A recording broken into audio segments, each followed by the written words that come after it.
Welcome, friends, to the podcast. Good to have you here today. Man, I've had so many people reaching out lately, messages, just that people are struggling. So I just want to say, number one, you know who you are if you've reached out. I just want to say you're not alone. Hang in there.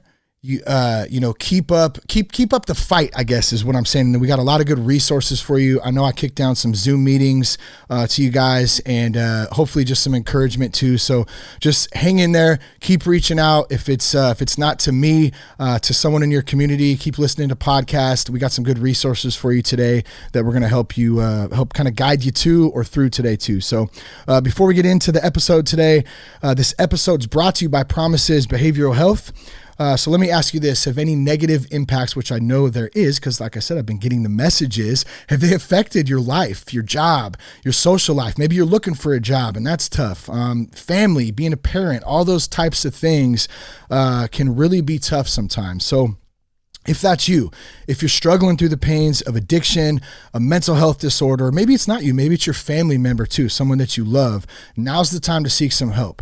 I know for me, it took me a long time. Like I would go back and forth and I kept thinking I could do it on my own and then I would not be able to. And so I just want to let you know again, you're not alone. There's help out there. It's not weak to ask for help. It's actually a big sign of strength. So I want to encourage you, reach out if you need some help. Promises Behavioral Health is here for you. They can answer questions.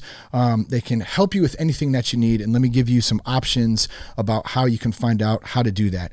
Number one, you can go to promisesbehavioralhealth.com/sober guy. The team over there, they're awesome. They've created a great page.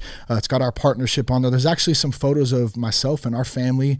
We went out and trying to represent that you can have a family in recovery and they can live a better life. So one more time, that's promisesbehavioralhealth.com/sober guy.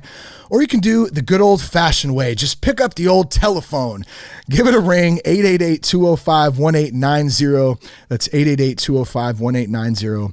Tell them that you heard about them from that Sober Guy podcast. All right, I got some good stuff coming your way today.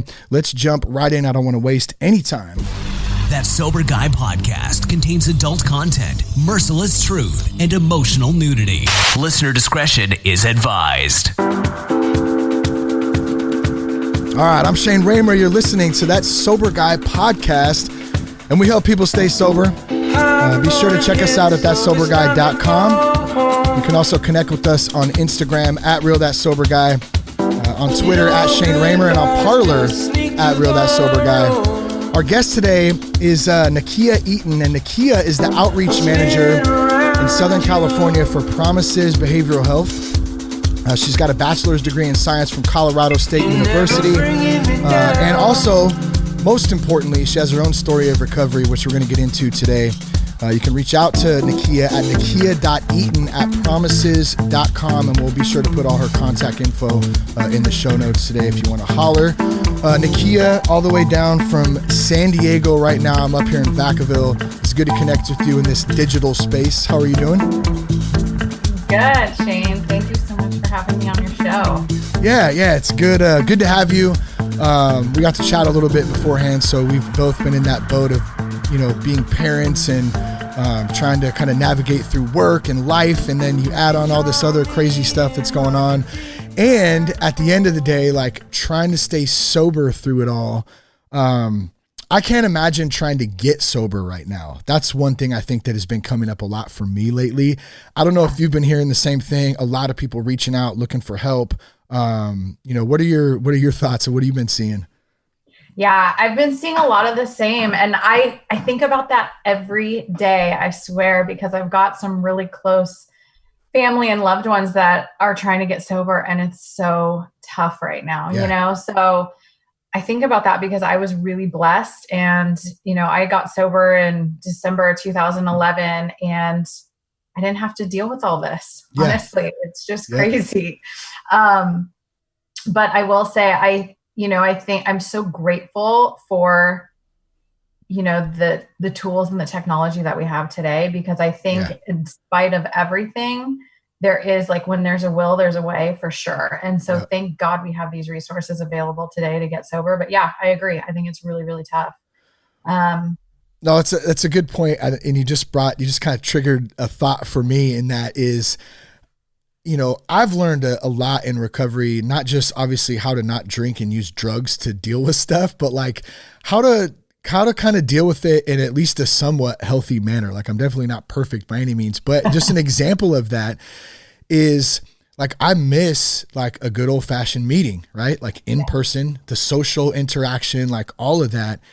And it still kind of pisses me off a little bit that I can't go do that. But at the same time, I've really had to kind of work through that and realize that there's other resources and there's other things like, Zoom, all kinds of Zoom meetings. Like we post them on here. It's on thatsoberguy.com/get help. The info's in there. And then Promises has some as well that are posted there. But like, I guess what I'm getting at is perspective. Like I'm able to have perspective on stuff versus just like bitching about stuff. Now, at least I can go, okay, maybe I'm not so happy about that. Yeah. I wish it could be like this, but it's not. So let me kind of transition and do what I can do. Does that make sense? Or am I just kind of blabbing? Absolutely. Okay, cool. Yeah. Yeah. And I feel the same way too. And I'm always a big believer in controlling my controllables, right? So like, I can't control what's going on around me. I can't control COVID, obviously. I can do my part to try to help reduce, what's going on in the world. But at the end of the day, it is what it is. And it's really tough to deal with. But, I have to practice this every day, like shifting my perspective. And for me, like I struggle with it, honestly. And even now, and I was just talking to a friend recently and I'm like, man, this second wave of COVID, like I'm over it. Like I'm just over it. Me too. Because it is tough, but I also have to look at, okay, so I can't control that, but what can I do today? So for me, what that looks like is really trying. And I try to pray and meditate every day. That's something that I started practicing when I first got sober. And it's, served me really, really well because that helps me kind of just get connected back to myself, back to my higher power, and just like looking at, okay, what's really important and what can I do? Just even the stupid little things. Like I swear to God, I try to do 2 minutes of of gratitude when I'm doing my prayer and meditation every day. Yeah. And I notice such a big difference when I do that. And I'm not kidding. Like I thank God for the dumbest things, like that I take for granted every day, like I'll thank God that, oh my gosh, like I can walk. I can see, I can hear, I have a bed to sleep in every night. I have a roof over my head. I have food to eat. And I just like, I thank God for literally 2 minutes. And I try to do that as much as I can every day. I don't do it perfectly, obviously. Yeah. But I try to do that every day and it makes such a big difference in my day. And I notice too, on the flip side to that, when I don't do that, like my perception of how like the world is and what's going on around me is so different. And then, and I try to catch myself too. I don't always, because sometimes I'll get on my little, I'll have my little pity party or whatever, but I try to catch myself. And when I am getting in that, kind of, around the rooms, right, we call it stinking thinking. Yeah. When I notice myself getting into that kind of thinking, like I really try to just step back and remind myself like, okay, like I need to stop and pause when I'm agitated or doubtful. Right. And I ask for the right thought and action around that. And then, usually that's, for me getting into gratitude because I have so much, even with everything going on, I still always have so much to be grateful for. And even when I was newly in recovery, and I had literally nothing, like nothing. I was coming up on, I remember 1 year sober and I had a really bad relationship and he like relapsed and flipped out and like destroyed all my stuff and whatever. And I was thinking at the time, like, and I was really distraught and I was like, oh my God, I have no job. I have nowhere to live.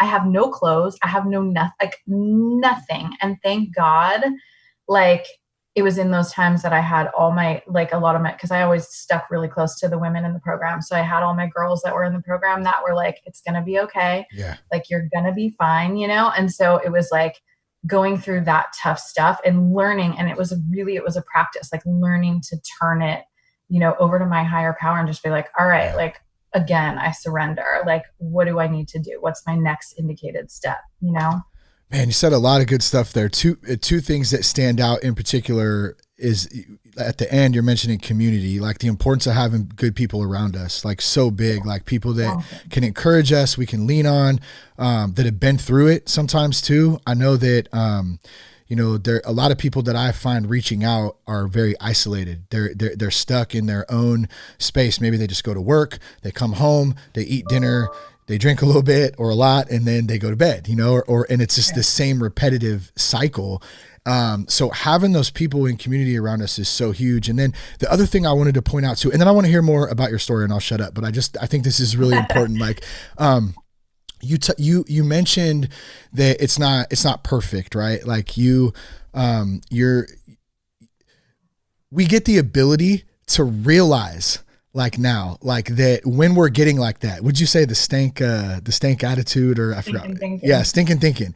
Like, it's so cool that now, like, I think people get this perception that, oh man, you get sober and like your life is like perfect and everything's great. And a lot of people say, oh, you just think you're better now. That's just not the case at all, man. If anything, it's harder because we actually got to feel now and we actually got to work through it.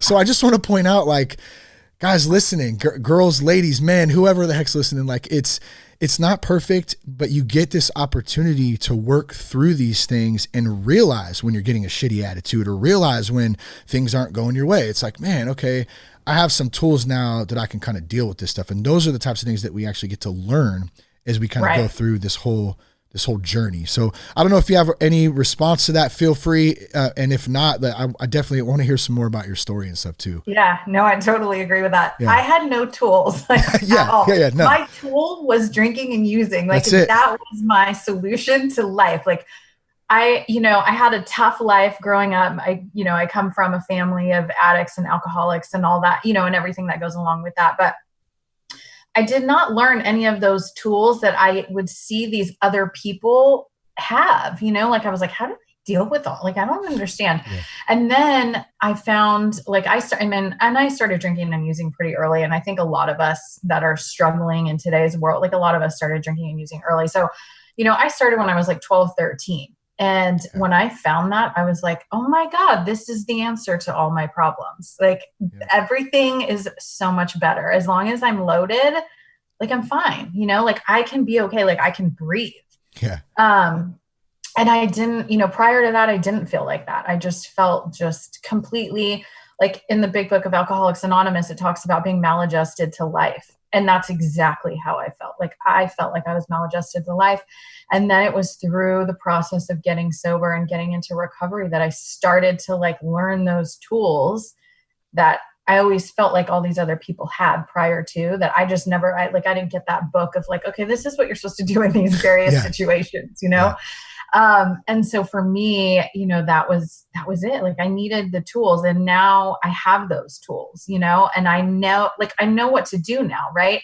Even though life is not perfect and there's always stuff, right? Like, there's always something going on, whether it's out in the world or whether it's in my own personal life. Like, there's just always shit going on. Right. Like, it doesn't matter. Yeah.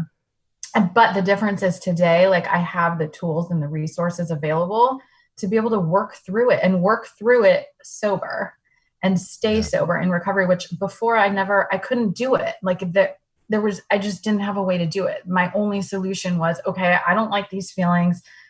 Like, I'm really uncomfortable. I don't know what to do. So I'm just going to drink or I'm going to use. And usually for me, it was both, and so that's what I did for a long time. And, and initially it worked. For years it worked. And then at some point along the way, it stopped working, and there just wasn't even enough. Like, I couldn't feed myself enough of anything to make it better. It just stopped. So did you have a moment that, well, actually, let me back up a little bit.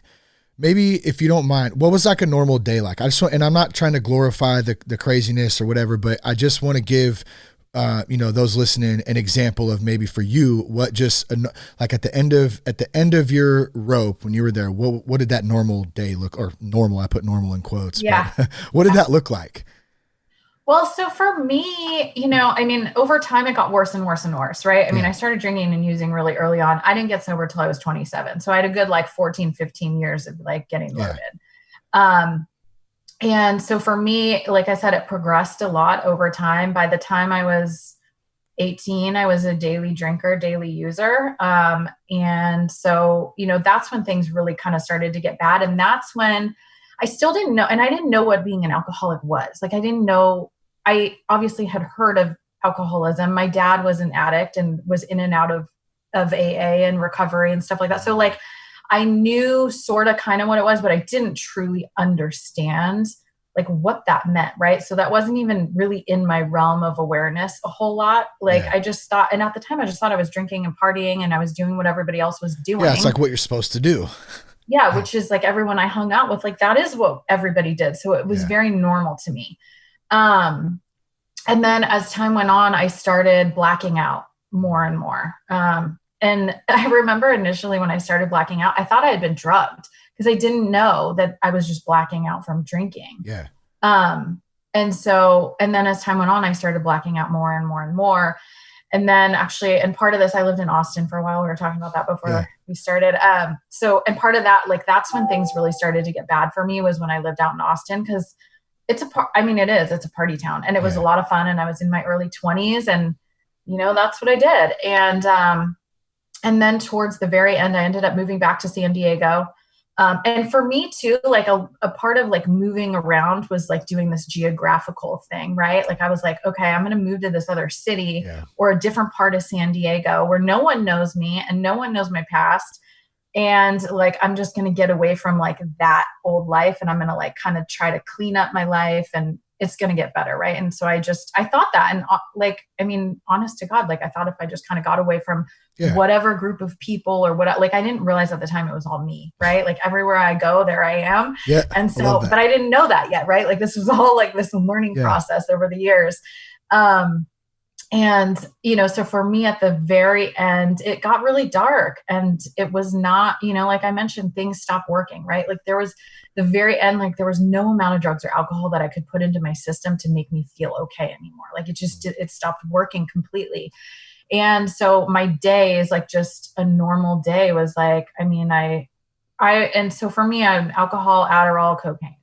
And so that was like my little trio that I would do. And so I was always pretty, on Adderall during the day because I was trying to stay up so I could try to have a job and like keep things together and like trying to pay bills and trying to just be somewhat self-sufficient. And then at night it was like a quote unquote party, but it wasn't a party anymore. There weren't very many people left around in my life. Nakkia's partying, on the solo, or with a couple people. So, I know how that goes. It was kind of that, but also just like I would hang out with like just these derelicts, right? Because like all my like fun party friends had like, they were long gone by this point, right? Because no one wanted to hang out with me anymore. I was a train wreck. Like literally I was not like, it was not a cute drunk at all or addict. Like it just wasn't cute. And so, all the like normal people that just did normal partying were like gone. They were long gone. Right. So I just hung out with a bunch of derelicts that were all selling drugs and which was perfect for me. Cause I'm like, okay, well, cool. Yeah. This is convenient. Right. Yeah. And so at the end though, it did get really, really dark. It wasn't fun anymore at all. And so I did this like, my little trio of alcohol and cocaine all night. And then to try to, I was up all night usually. Right. And then I have to like go to work in the morning or try to go to work in the morning. So I'd get up, pop some Adderall, get ready in my car as I'm driving to work and try to like hold it together, which didn't last very long. But it was really dark too, because I was at that point, I got to the point where I was totally suicidal and I just didn't want to live anymore. And I also, now I didn't mention this, but I'd come in and out of the rooms prior to, for like a couple years before that. I went to rehab, got out, stayed sober for 4 months, decided it would be a good idea to go to Vegas. Oh. Not a good idea. Yeah. Probably not. Not a good idea.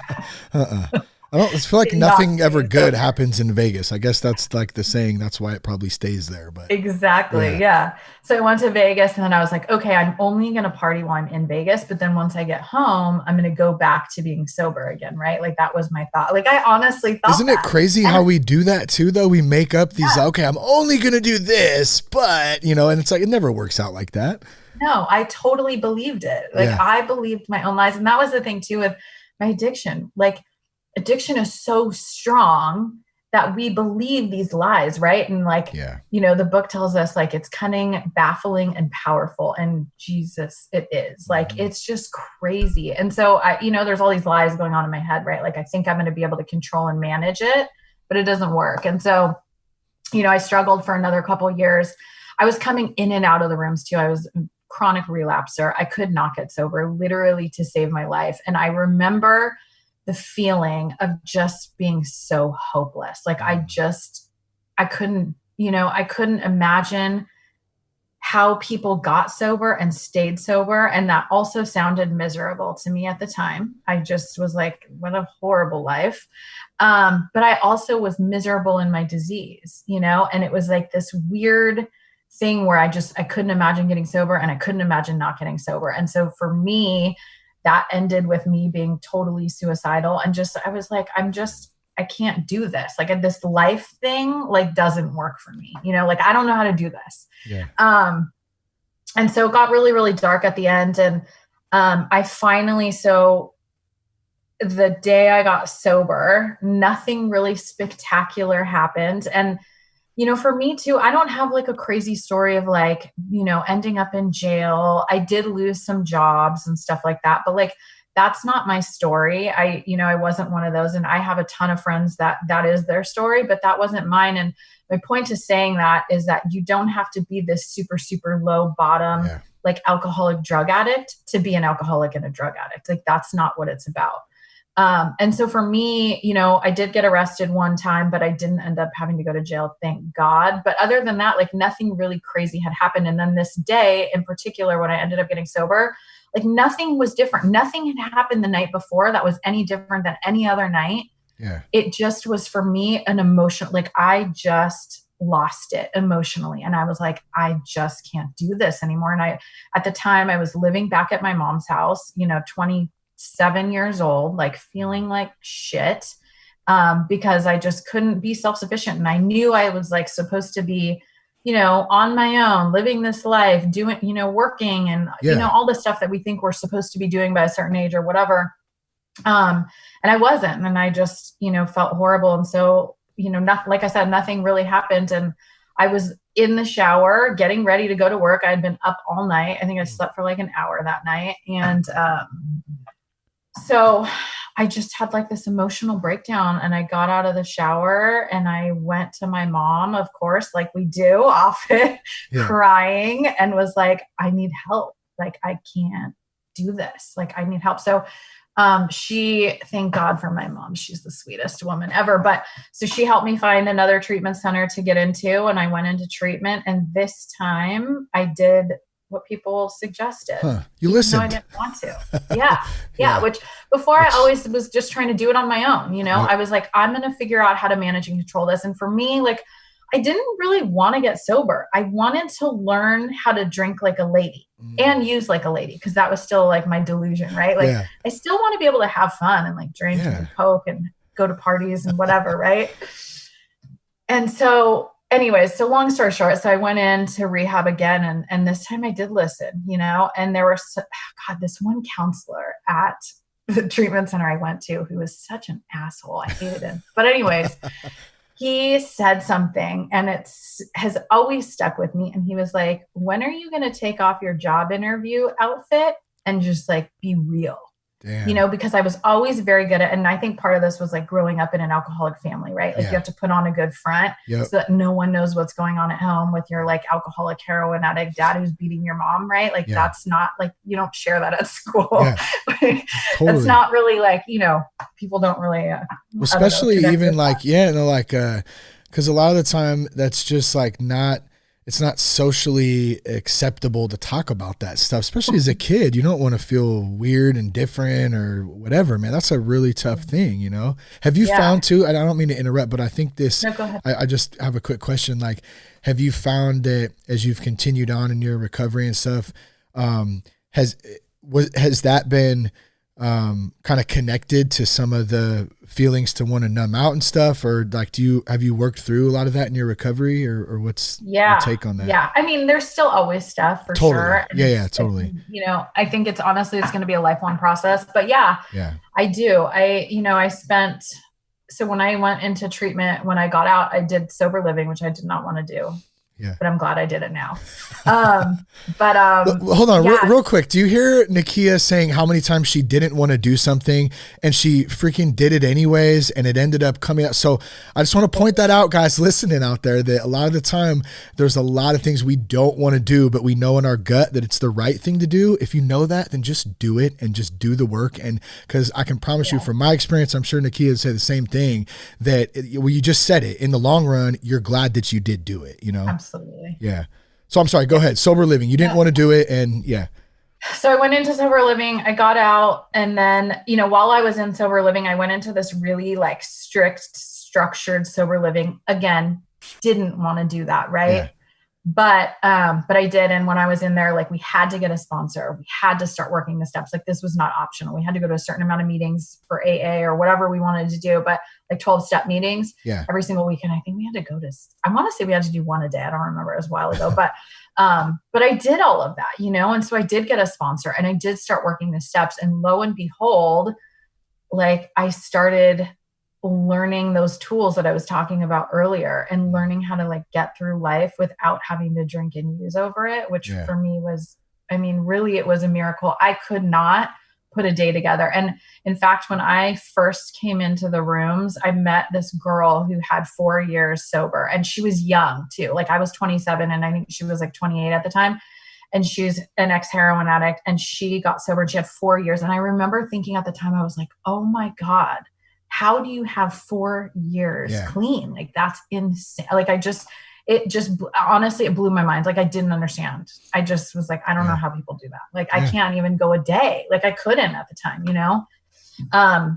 But anyway, so it was really, the steps have helped me immensely in dealing with all the addiction stuff, but also like all the past stuff with my family. And like we all do, right? Like we all have trauma and stuff from our families that we bring into our lives, no matter what, whether we're an addict or alcoholic or not. And so I think, for me, the steps were really helpful. And then I also, I still to this day go to therapy.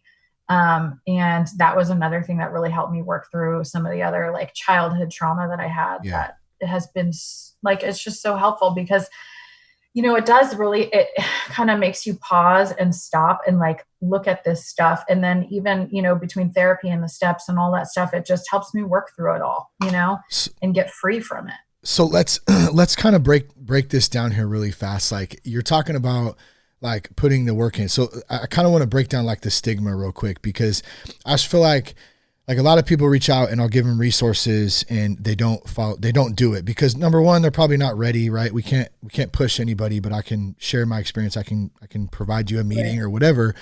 But I think the stigma behind what you're talking about, behind 12-step, behind therapy, behind all, like now I understand it because I'm sober and I've actively, done, I did a lot of counseling and stuff growing up too. So I was a little familiar with that, but like, if we want to get in great shape, we got to exercise, right? We got to do the work like to get there. And so I just wish that, and I guess that's probably why you and I do the work that we do, is because we want to help break down those barriers of that stigma. Like you're not weak by asking for help. You're not less than because you're going out and you want to seek therapy and get the help to build yourself back up and work through the crap that you didn't have any choice that you went through as a kid anyways. You know what I'm saying? So I just like, what's kind of your take on the stigma and how do we help people get over that, like that fact of like, oh, I don't want to go there because then I'm labeled or then I'm this or then I'm that. Like,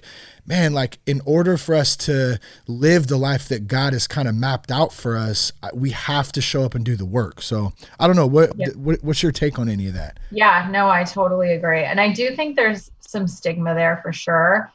I think, in a positive light, I think a lot of that is starting to fall as time goes on, right? And as it becomes more normal to be, and I think even just, I've been sober for 8 years, and I think even since I've gotten sober, that's, there's been this drastic shift in, what it means to be an addict or an alcoholic or have mental health issues. And even, my stepdad has bipolar disorder. And so even with, dealing, and being alongside with my mom and, they got married when I was an adult. So I was already like gone out of the house and all that. But But, kind of watching her and him go through this and like, him going into treatment and him doing, therapy and stuff like that. I mean, I just think the stigma is starting to shift. Yeah. But I think in terms of helping it and continuing to help that process along, it really just takes everybody being open, if we're the ones that are struggling with it, to be willing to step out and be uncomfortable, and that's a lot of what I've learned in my own recovery too and somebody told me this too in the very beginning, get comfortable being uncomfortable, because you will be, like, you are going to be. And I remember, just as an example, when I was going through my 4th step for the first time, and I try to do the steps every year. I don't always, but I try. When I was going through the 4th step for the very first time, I was so uncomfortable. I felt like there was this like big gaping, like once I had written it all out and done all that stuff, like I felt like there was just this big open gaping wound, and I just felt raw, like very raw. And, and then thank God, I continued on to go through the steps and like, finish working through that stuff. But, I think that's what it takes, is just being willing and being open to just be uncomfortable. Right. Yeah. And, if I'm the one that's like going through whatever it is, but I also think too, just for all of us, and I think, with everything in life, just be more and try to remind ourselves to be open-minded, and that we all have our issues and we all have our struggles, no matter what it is. And it looks different for everybody. But I think trying to be more open-minded to what other people are going through. And even when somebody's, having a tough day, just, I don't know, if you go to the store and somebody's rude to you or whatever, doesn't hold the door open for you, whatever it is, right? Just, all right, well, maybe that person's having a bad day, or maybe they're going through something that's tough or whatever, And I think, just sending out positivity and love to everybody, and not just, being closed-minded. That's when you were saying, not or understanding that maybe they're having a bad day, it just reminded me of Don Miguel Ruiz, the 4 agreements, and not taking stuff personal. And I know that said, it talks about that in the big book and steps, of course, too, doing those, but like, just that has been an ongoing, learning experience and struggle. And there's been some wins there for me too. And like, not taking stuff personal, like understanding that, like, okay, that's not about me. That's about that person. So I can like release it, and just go about my day. Cause that kind of stuff would eat me up back in the day. You know what I mean? And get all pissed off and like, well, screw you. And then, you got this resentments and all that crap. Like, I don't have to live like that, anymore. And that's nice, Yeah. So what? I struggle with that to this day still, but I really try. Like, and again, this is part of my journey right now. And it's practice, like being mindful of that, because even just, like I said, somebody not holding the door open, I'm like, oh, that was rude, but you're right. Like, it's not about me, right? Like, not everything in the world is about me. And that was another really important lesson for me to learn when I got sober, was like, the world doesn't revolve around me, and not everybody's doing everything to hurt me or make me feel better or whatever it is, whether it's positive or negative. Like, it's just not always all about me. Yeah, definitely. You just reminded me of my daughter, rude.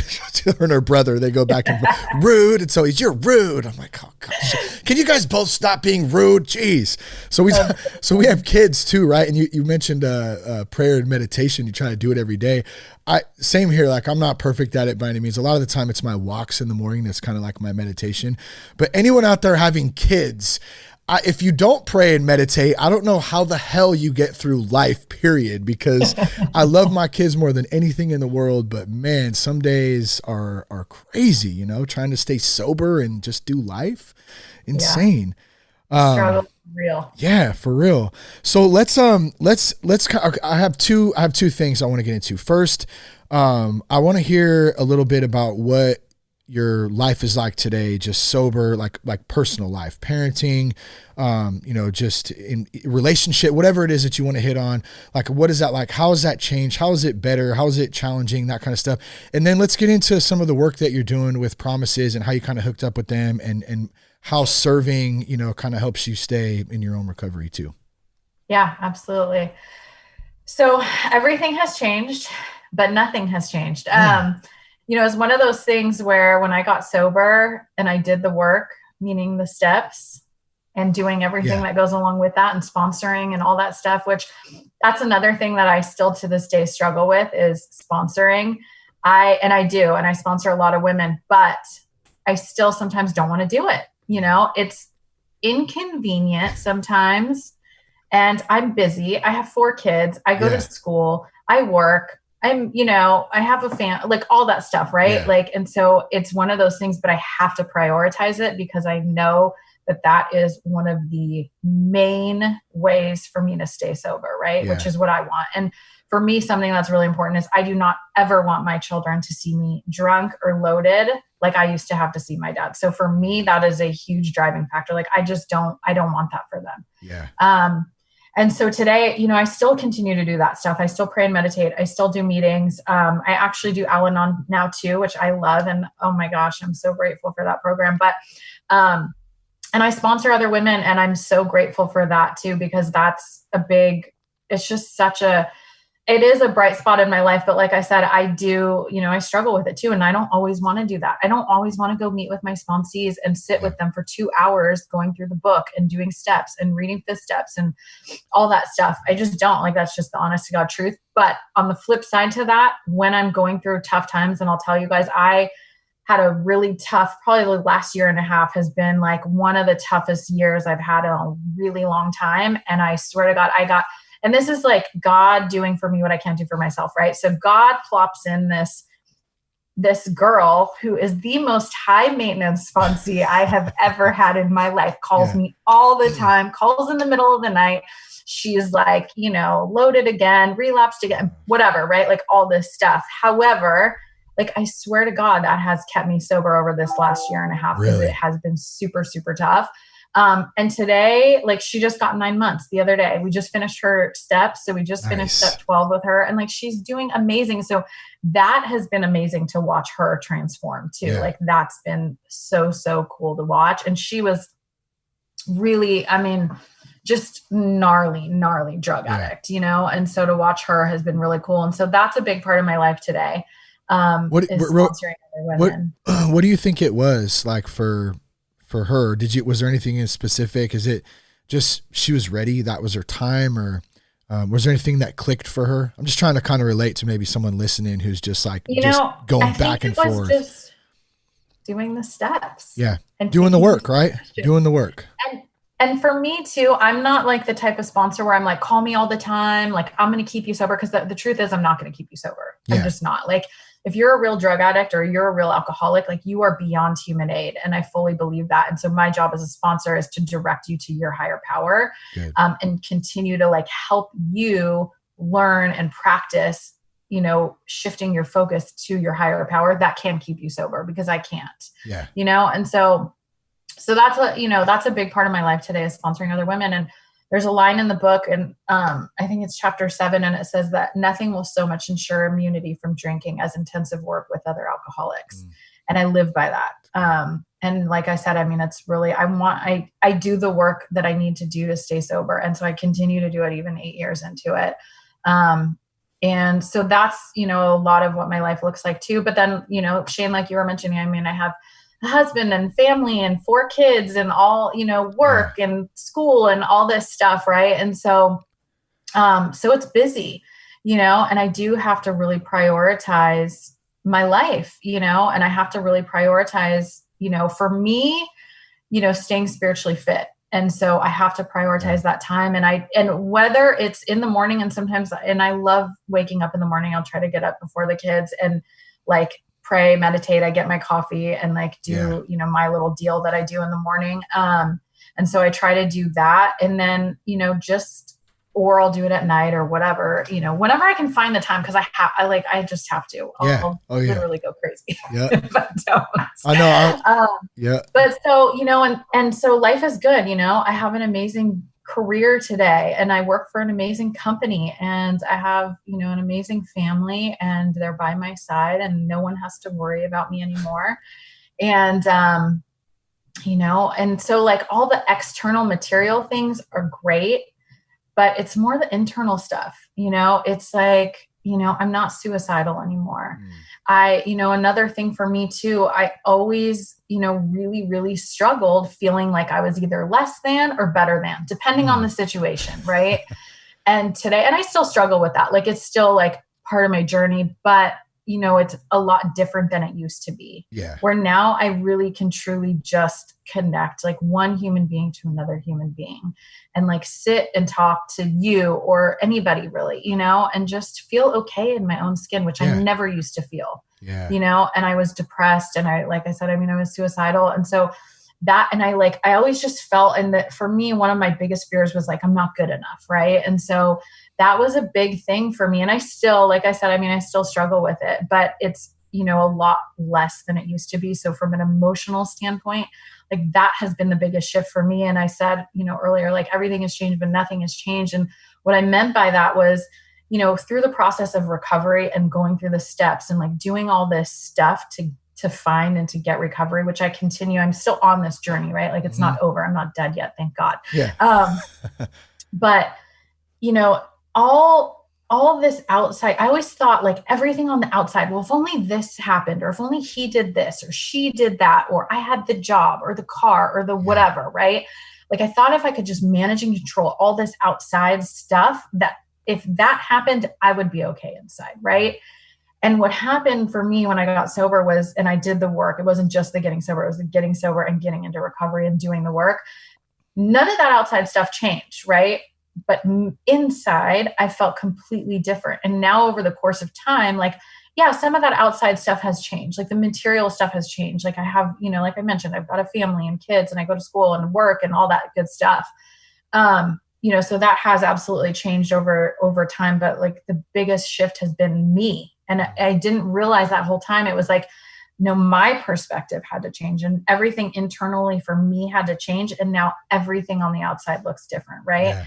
And there's a book and I think it was Chuck Chamberlain, A New Pair of Glasses. And it's all about that idea of like, nothing on the outside has to change. It's just, I have to change on the inside and then the whole world looks different. Yeah. And that has been, one of the biggest lessons I've learned in recovery. And I'm so grateful for that because it does. And truth be told too, like I have to constantly think about that and remind myself of that. And that's why I do the 2 minutes of gratitude, or I try to do it every day, because it does help remind me like all that outside stuff is there and I need to be grateful for it for sure. And, but that's not really like where the work lies. The real work lies in here and what I do, Yeah, that's good. No, that's great. That's that perspective that we get to gain some insight on, on what's important, what's not. Like, I don't think I'm going to lay on my deathbed one day, if I ever am lucky enough or unlucky enough, depending on how you look at it, I guess, to lay there. But I'm never going to say like, oh man, I wish I had more money, or I wish I had more of this or that. Like, I'm going to want time, like with my family. Right. I'm going to want peace of mind, peace, ease, you know what I mean? And so that like perspective, it's so good. Like just like you said, the gratitude thing, gratitude is a great tool. I will say that for sure. Like that, like you're saying, that practice at 2 minutes, and you can do it anytime during the day, right? I mean, it doesn't have to just be in the morning, maybe you forget. And it's like later on during the day, oh yeah, I didn't do that, man. Well, what am I grateful for? Real quick, really does help. So real quick, shout out to the Promises team. Love you guys. It's really an honor, and I'm very, very grateful to have just a solid resource that I can provide to other people who want to reach out. So you have been with Promises for about 6 months, I think now, right? Going on somewhere around there. How'd you get hooked up with Promises? Like what, maybe tell us a little bit about the work that you're doing. How does it relate to your recovery? I mean, all that stuff. It's good. Yeah, I'd love to. Thanks. Yeah. So I got hooked up with Promises about 6 months ago. I have, being in recovery, there's quite a few people that are in recovery that also work in the treatment center industry. And so I have a really good girlfriend who works at another treatment center. And so she got me hooked up with the Promises team. And so that's how I kind of ended up coming on board here. But really it was just like a God shot type of a thing. I actually worked in wireless for a long time. I worked for T-Mobile for a long time. And so that's what I was doing before. I was traveling all over the place, and it was awesome. And I loved it. And then when I had our baby, like a year ago, I really needed to do something different where I wasn't on the road and traveling all the time like I was before. Because obviously I want to be home with my little munchkin man. Yeah. But yeah, so it was just, honestly, it was a God thing. And it's so cool. I've never worked in a more amazing industry. Like I feel so blessed. And that's part of my gratitude list every morning too, or when or throughout the day, whenever I do it. But it's so cool to get to work in this industry because I know what it's like being on the other side. And I know what it's like when you're struggling and when you're hopeless and you're down and out. And for me, like, I remember that feeling of like just being shackled. And that's what I literally think in my head. Like I picture being shackled to my addiction. And that is a horrible, horrible place to be. And so, and I remember that. And so for me, being in this industry it's amazing because I get to be of service to people that are looking for help, and honestly, sometimes not looking for help, right? A lot of times it comes in from mom or dad or husband, wife, whatever, or brother or sister, whoever it is, right? And they call and they're like, hey, my brother or my son is really struggling.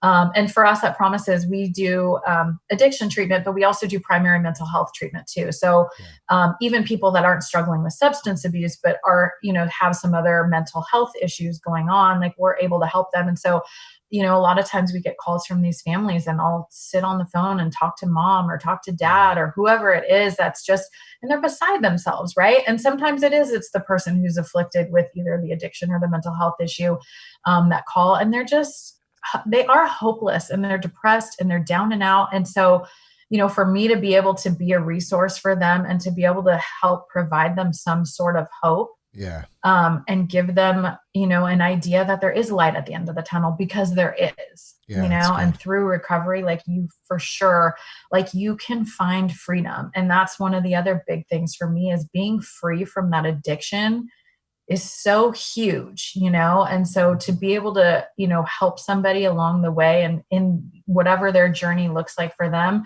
but to be able to help them and provide some help to them when they're really, really struggling and give them a chance at freedom and to, kind of get unshackled from all that stuff that's going on is just amazing. And the other part I love is that I get to work. There's a ton of people that are in this industry that are in recovery themselves. And it's like, you guys are my people, and it's my crew. It's so cool. I love it.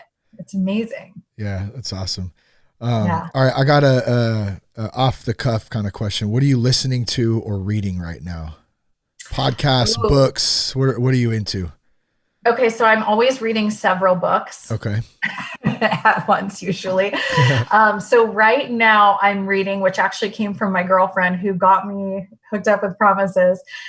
It's called The Evolution of Motherhood by Susie Lula. And she is actually out of Orange County and she's amazing. And so this book is obviously about motherhood, but it's not just about motherhood. And it's about how, it's a lot about self-care.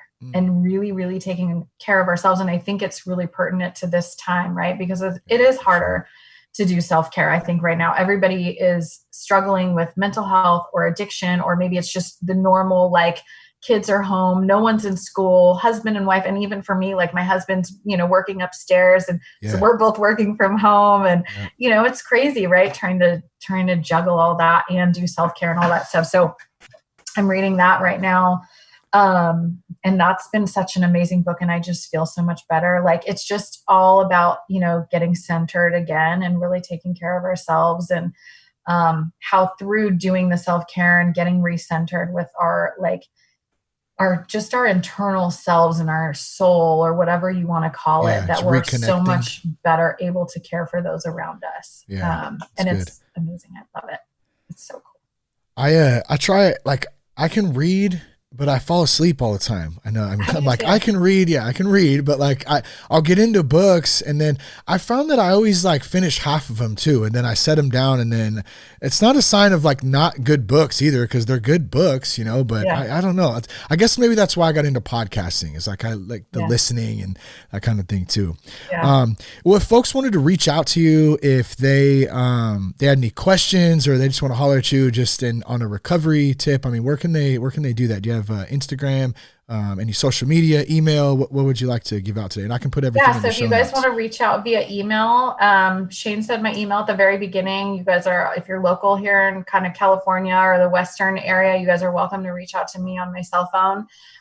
So Shane, I'll give you my number if you want to pass that along. Yep. But yeah, anybody's welcome to reach out. I'm happy to help. And even if you just need help finding resources, a therapist, whatever it is, I'm pretty connected in California, especially. So I'd love to be able to help just provide resources if you just even want someone to talk to. Yeah, that's perfect. Thank you. And I'll put the email address in the show notes. And once again, it's nakkia.eaton@promises.com. So if you want to just go in there, you can find it in the show notes as well. Man, any last words of advice maybe for anyone out there struggling right now who's just kind of at their wits end, and what would you say to them? Yeah, I think just reach out to somebody, whoever that is, and ask for help. And, Shane talked a lot about that today. It's not a sign of weakness to reach out. Like, we all need help. And I had to reach out. And I think a lot of us that are in recovery at some point had to just bite the bullet and be, just okay in the fact that it's scary, and it is scary getting sober. And I get that. And so, but it's, we have to just reach out and ask for help, and, it'll open up a lot of doors to help you find freedom from it. Yeah, and you don't have to live like that. Like, you can have freedom and serenity and peace, even though it doesn't seem like it when you're in, really at the end of your rope. It doesn't seem like that, but I promise you can, for sure. It's good. Thank you. Well, thanks for coming on the podcast today. We appreciate it very, very much. Thank you. Glad that 8 years, it's awesome. And congrats to you, your family. And thanks for the good work that you do too. Awesome. Thanks so much, Shane. All right, guys. Thanks for tuning in today. Be sure to check us out at thatsoberguy.com. Connect with us on Instagram at realthatsoberguy. On Twitter at Shane Raymer. There's meetings, Promises Rooted online meetings, and then the Zoom AA meetings. Just go to www.thatsoberguy.com/get help. All the meeting info is on there, so you got that digital resource there as well. Share the podcast with a friend. I love you guys. Thank you so much for tuning in. Peace, love, and respect, and keep your blood clean.